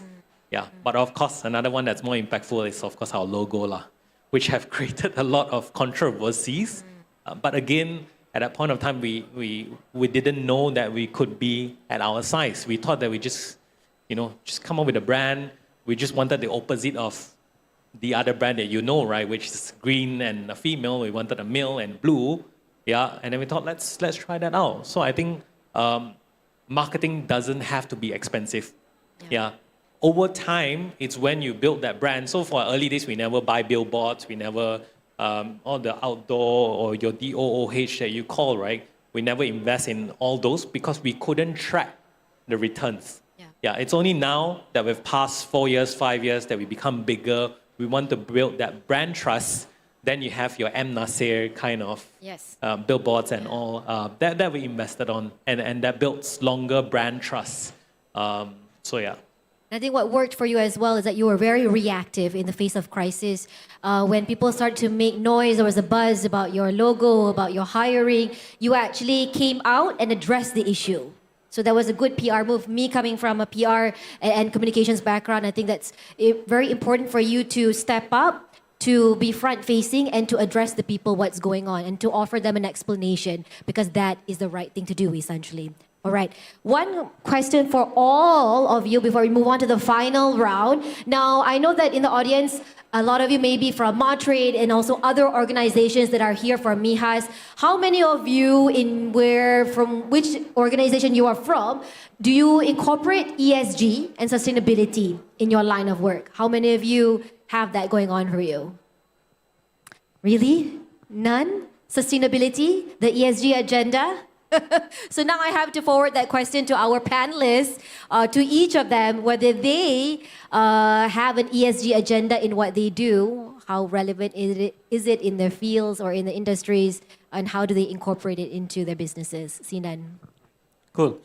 First one, I think in general, when we started up, I mean, the ESG part of it is about our mission, right? About really educating the kids with knowledge, yep. But beyond that, I think there's so much more. So one is basically empowering local creators, yep. So again, it's a social responsibility where we have creators creating content for our platform, and we not just share revenue with them, but we also have classes and we groom them, we teach them to become better creators. There is that point of we have content. So we have one Dura Plus original called Zehni, which addresses ESG and SDGs. And that was done purposely, and alhamdulillah, it's getting quite a lot of views out there. So we're educating the kids out there. And of course, with what is happening in Gaza, we educate our users, the young kids, of the responsibilities and how we can help too. So partnerships with NGOs, and where people can donate. I mean, there's a lot of things which we do, but I'll be truthfully honest, we have a ESG playbook, not yet. We know we need to get there, but whatever we do, we have it in mind, and as we know, right, the best of humankind, the best of humans are the ones that give benefit for other people, right? And there is a quote, of course, from Rasulullah Sallallahu Alaihi Wasallam, and that's ESG in general. So S for social, the S pillar is very big with Durio Plus. It's great what you're doing, spreading the awareness and educating. That's a big step or a big leap in sustainability, a good first step, I think, for a lot of people. So what better way than to start with the younger generation? Yeah, thank you, Sinan. What about you, Sid? Well, for me, sustainability is honestly something I just started in my brand strategy. Okay. Going into Grey Cafe, we needed to find a strategy that would make us stand out more, because there's a ton of F&Bs out there. And how do we stand out more? And one of the strategies I do is that it's linked to my personal content creation side, which is to create things from scratch. And that is something that I would like to put an emphasis on in my Grey Cafe. And how sustainability is a part of that is I'm currently working on chocolate, for example. I mean, that's something I'm working right now. Chocolate from the fruit. Okay, so I'm going to show people how to make the chocolate from the fruit, open the fruit, ferment it, and all that. But what people do not know is that the cocoa, the seed on the outside, after you ferment and roast, you can actually make tea from it. And then I would like to, that the husk, the seed, the fruit husk itself, you can actually compost it into your plants and all that. That is something I would like to promote as well in my cafe. And another thing is that we have this tiramisu thing. Like there was a tiramisu hype that's still kind of going on, but it was crazy a few months ago. We released a tiramisu, everything made from scratch, our mascarpone cheese, our biscuit, and unfortunately not the cocoa powder yet, which is something I'm currently working right now. So we serve the tiramisu in a really nice, tin, expensive little case. And one, it makes it look expensive. But two, once people bring back the case, we start a little campaign, bring back the case, tearing it off in your full wheel. So that's one of our sustainability brands as well. Yeah. Thank you for doing that, Sid. Yes. You're welcome. And yes, we're learning a lot as well today. New facts we're learning from this discussion, very interesting. And lastly, Venin, what about you on sustainability with Zeus? Yeah, I think social-wise, not going to go too deep. Currently, we've got about 7,000 to 8,000 employees across Southeast Asia. And I think we've been treating them pretty well. We've been developing them as talents.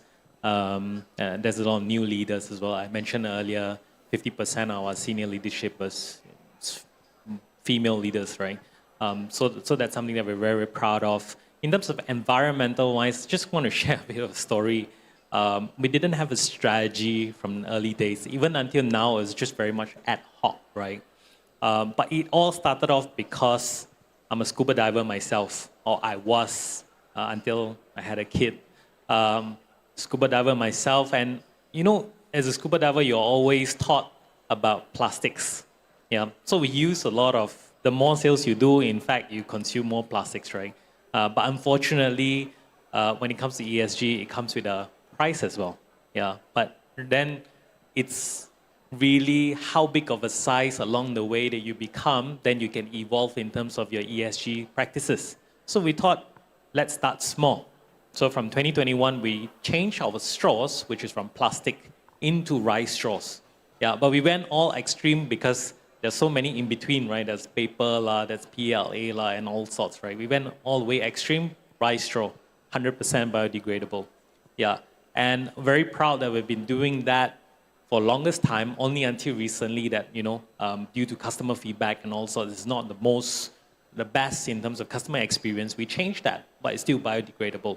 Yeah, but then it has constantly been, when you start to do one thing, right, then the next thing was like, oh, it's so nice to be doing this. It's so good to be doing that. Yeah. Now we go all the way to sourcing our coffee beans from farms. Yeah. I think a few of the team members went to Kenya recently and worked with the farmers. We're working with the Ministry of Agriculture in Malaysia itself to be able to empower our local coffee farmers. In fact, fun fact, we do have coffee in Malaysia. Yeah, it's just that it's not widely promoted, which I think it's a waste, right? So these are things that we're doing. Earlier this year, we've planted 5,000 trees. I remember that was really, a lot of our customers, when you use our app, there's actually a lot of points. But then we were like, hey, if you're not using your points, might as well let's spend it for a greater cost. So we allow our customers to convert their points, which equates to money in our sense, right? Because it sits on your balance sheet, right? Yeah, then convert your points into planting trees. I think it's 300 points to 1 tree or something of that sort. Yeah, and we managed to do that in over 3 months to plant 5,000 trees in Kinabatangan. Yep. So again, there is a lot of initiatives that we're doing. I think again, it's just along the way as we grew in sizes, right? Again, 2021, we had less than 30 stores. At that point of time, we moved into rice straw. Yeah, then along the way, when we become bigger, we do more and more different things. We champion different things as well. And then little did you know that we were able to showcase to everyone and say, F&B could also do a part for Gaza as well. We converted our app. 60% of our transaction comes from our own app, yeah. Yeah, and we were like, if I could go to, supermarkets and all to drop off a coin for these people, why not we have a part within the app itself where you are able to donate to Gaza. So we started doing that middle of last year, yeah, and we have actually donated quite a fair bit to these causes, yeah. It's awesome to see. Good on you, Zeus, but good on all three of you. We are in solidarity. You're from different industries. Your businesses are in different verticals, I would say. But we are able to come together on one common ground. And the Gaza is a very good example. The Gaza situation, the genocide that's happening in Gaza. We are coming together and shouting out loud as a voice, a very loud voice for free Palestine. And we're educating the people what is going on and what is it that we need to advocate and keep fighting for. So thank you for that. Business is business, profit is profit, but there's also that human side of things that we need to always take into account. Okay, we have around 10 more minutes for the final round. I hope everyone is still with us. This time on digital platforms and growth, a lot of your questions will be answered in this round. Now, digital platforms, as we know, have become the backbone of modern business growth. Whether it's social media, e-commerce, mobile apps, or streaming services, these tools have completely changed how brands connect with their audience. Now, to each of our speakers, briefly for this last 10 minutes, tell us how you have leveraged digital tools in your own journey from building brand visibility to driving engagement and sales. And let's also explore key digital moments that you have had, whether in your campaigns, platforms, or features that have created real breakthroughs for your business. So as usual, can we start with Sinan? All right, I'll keep this fast. I think there's 2 keywords for me for this question. One is customer journey, right? I mean, there's this digital platform where you can just post on social media. So you're thinking you're doing digital marketing, but then there's a whole journey to it. When they post, what happens after that? What do you capture? What data do you take? And this can go for so long, but just understand the customer journey as much as you can. Read, research, LinkedIn, TikTok, YouTube, on how you can improve your customer journey and understanding that customer journey. That's one. Okay, the second point I want to talk about is really good advice that we got from our investors and also some of our mentors.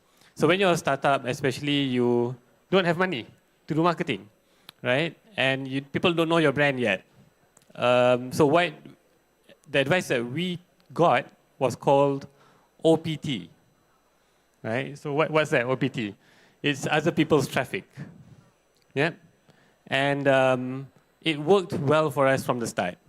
So again, alhamdulillah, had some presence online, shouted about it, attracted some people to kind of like reach out to me because of the mission, and suddenly we got some super affiliates, we call them, right, who are influencers in the parenting space, who wanted to help, and we created an affiliate program. And then there were like 20 to 30 of us in this group, and they were shouting about us. And we didn't pay them anything upfront. Of course, there was an affiliate model, But again, that other people's traffic applies to many things. So it can be affiliates, it can be influencers, it can be other brands working together. But that is a power which you can use when you are a startup, right? And normally, when somebody hears something about a brand, from the brand versus from somebody else, they trust a human more than the brand itself, especially for the first time. So I think take OPT as a point where you need to explore, list down what other people and what works best for your own audience or your users, and try to build relationships with OPT, because for us it worked well, but now we're evolving into the customer journey, the digital funnels, and that whole pipeline. Yeah. All right, thank you, Sinan. What about you, Sid? I'm going to answer this question by just quickly briefing through the different journeys I had in different social medias. I started off with YouTube at first. That's just releasing music. And then I realized like pushing your brand through YouTube alone is difficult because, correct me if I'm wrong, most of the audiences here on YouTube is mostly international, if I'm not mistaken. And getting it to rise up, especially as a budak baru nak up, a new artist, is really tough. So I had Facebook back then. And Facebook, people are more keen on sharing funny videos, which is when I started writing songs about food. I wrote songs about pisang goreng, nasi lemak. You guys can check it out, pisang goreng power. I wrote songs about that. So I released the same content on two different platforms, YouTube and Facebook. Facebook, the people's behavior on that platform is more relaxed. They like to share, but unfortunately, because it's really relaxed and the algorithm isn't really that strict back then, people sort of steal my videos. They post it in huge media platforms without tagging the creator, which is me. So people don't really know who I am, and that's an unfortunate thing that happened back then. But then there's the rise in Instagram. Back then, Instagram was just pictures and 15-second stories. But now, videos, you can do videos, started popping up on TikTok. And that's when people are swiping a lot. And that's when fortunately and unfortunately, our attention spans are getting really small. So I started to understand the behavior of the people in the different platforms, started to change my content for these platforms, where right now my editing is very fast-paced, very quick. I limit my videos to maximum 2 minutes and 10 seconds. I feel like every second after 2 minutes and 10 seconds is draggy, and people would skip. So understanding the behavior of people in each different platform is really important. Even though Instagram and TikTok is swiping, is very sort of similar, but the mindset of people in these two platforms are really different. TikTok is more casual, more relaxed. The comments are more funny. I love it. Instagram is a little bit more formal. It's way more suitable for businesses, I personally believe. And yeah, understanding these, the mindset in these different platforms, I think is really important. If depending on what kind of brand image you want to have on your brand, if you want to use digital platforms. These are all the nitty-gritty stuff that we need to know. You see, may seem petty, may seem small, but it makes a big difference when it comes to digital platforms. I totally agree with you on the differences between TikTok and Instagram. The audiences are different, so it depends on what your objectives or your targets of your business are. Then you would know which platform to maybe focus more on. I totally agree with that based on experience. Okay, lastly, Venon, what about you? Not a marketing person, so I don't know which are the exact platforms, but I'm just going to share a bit in terms of some of the things that we've done from the early days up till now. Of course, when we first started off, straightforward, it was very much Facebook, Instagram that has worked very, very much or very well for us. But besides just platform, it's also the content, right? Or whatever that you put it up for people to be able to see and find interesting and then follow you through after that I think it's very important. For me personally, I mentioned earlier as an executive, a lot of times is really spending half of my time looking for talents, right? So LinkedIn has worked very, very well for me. Yeah. Internally itself, we've used a lot of different, less of platform, but more of a digital tool that links up all our employees. Like I mentioned earlier, in Malaysia alone, we actually have about 6,000 employees, yeah, and about 500 in HQ, 5,000 over baristas and all sorts, right? So the biggest roadblock for us is communication. I still remember in the early days, we started off using WhatsApp, then we went to Telegram, then now we're using this thing called LARK. Yeah, I'm not doing an ad for LARK and whatnot. Yeah, but again, that was something that we wanted to build internally because we were like, hey, if I could have one single communication tool across the entire company itself, it will be so powerful. Because I think as a leader, the key thing that you need to know is really about communicating with your people, right? Communicating the right message. So now we use this tool internally called LARK. In China, it's called Feisu. It's built by ByteDance or TikTok. And that's how they used it to communicate across all their employees. Yeah.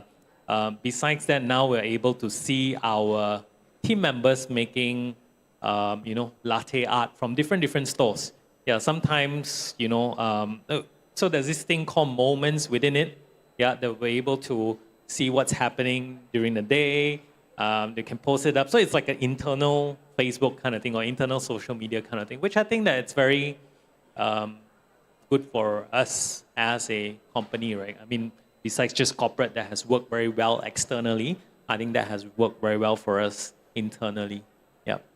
One last question before we officially wrap up the discussion to each of you. What is your advice?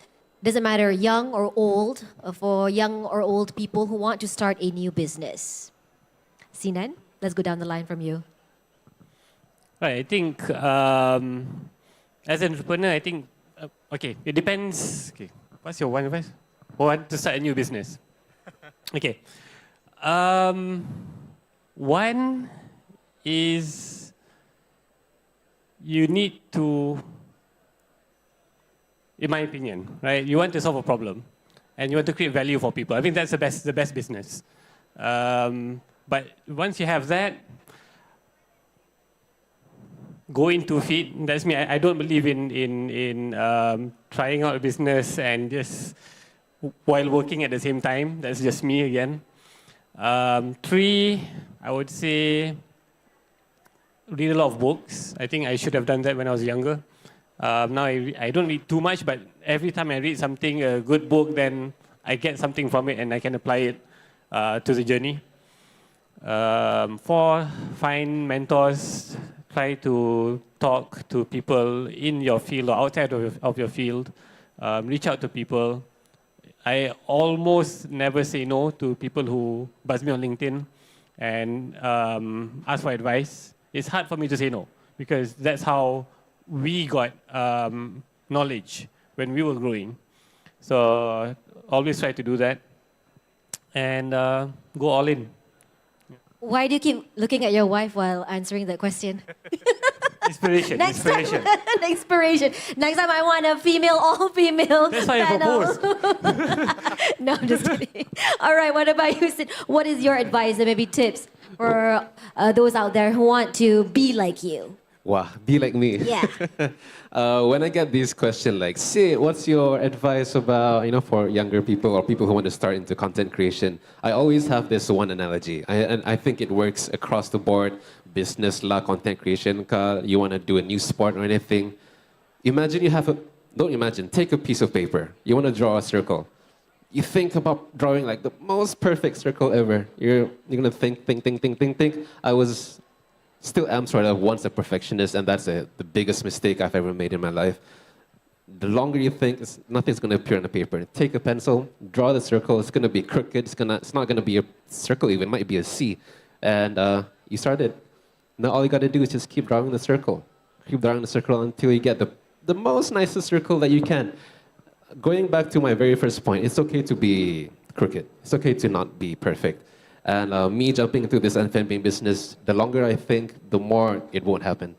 I started this business in like 3 months. From the first day I started talking about it, I just grabbed the pencil, draw the circle. It's crooked right now, but I'll fix it along the way. It's okay. Just draw the circle. As long as you take that leap, it's now Yes. or never. Venin, what's your advice? So I was actually just running through Instagram this morning, right? And it's very interesting that can reflect back and relate, right? So there's this quote that says that you should be embarrassed if the first product that you launch is perfect. Yeah. And it makes a lot of sense because again, when we first launched Zeus, we didn't have 80 SKUs on the board. We only had Zeus Gula Melaka and a few more, right? And it was really over time that we kept optimizing and whatnot, and we become better over time, right? And that for me, I think is very, very important. There's never the most perfect moment. It's only better, yeah. For us itself, I mentioned earlier, which I'm going to emphasize again, execution eats strategy for lunch. Don't plan too much, don't think too much. I mean, you should think deeper, but don't go to the extent where you spend too much time. Again, the same thing, right? If you think too much, you can think of the best feature that you can have on the app, but realistically, how long is it going to take for you to launch it, right? And then little do you know that someone next door has already launched it, acquired those customers, and they will never come back. Yeah. So again, I think those are very, very crucial. It's always about execution. It's never about the idea. Sometimes when I speak to people, they were like, oh, I need your advice on this new business idea that I have, but I cannot tell you the idea because I'm afraid that, you're going to copy my idea right now. I'm like, if I can think of the idea here, someone somewhere across the world would have thought about it. Yeah, but it's really how you execute it that makes a difference. Indeed. Thank you to our speakers for their words of wisdom and also their recipes for success. A thunderous cheer for all of them, ladies and gentlemen. We are reminded that resilient business growth isn't just about pushing through challenges. It's about building with purpose, communicating with authenticity, and adapting with digital intelligence. So whether you are a startup founder, a creative, or a growing halal brand, let today's stories remind you that the right blend of branding and digital strategy can take you further than you think. Before we officially close the session, a gentle reminder as well for all guests. Please remember to collect your stamp for the stamp and redeem activity and claim your mystery gift at the registration counter. After this session, you will be given one stamp. Don't forget to also watch the Prelude and Meet the Experts webinar via MIHAS YouTube channel, MIHAS Virtual and Madani digital trade platforms for the other 2 stamps. Only after completing 3 stamps, you will be able to redeem the gifts. On behalf of MATRADE, ladies and gentlemen, we'd like to extend our sincere appreciation to all speakers, myself, moderator here, and each of you for making this Power Talk session a success. Thank you for spending time with us this morning and for your continued support of MATRADE's initiatives. All right. Before you leave, don't forget to collect your bento set as well, prepared at the back over there on my right. We have a limited number of bento sets, however, so it is going to be distributed on a first-come, first-served basis. Thank you also to the sponsor for those bento sets. All right, one more round of applause for the panel, everyone. Can we have a quick group photo? Our photographers are already in their positions. Thank you again to our speakers. Thank you to all of you, and thank you to MIHAS for making this Knowledge Hub possible. Let's move maybe forward. Let's step few steps in front.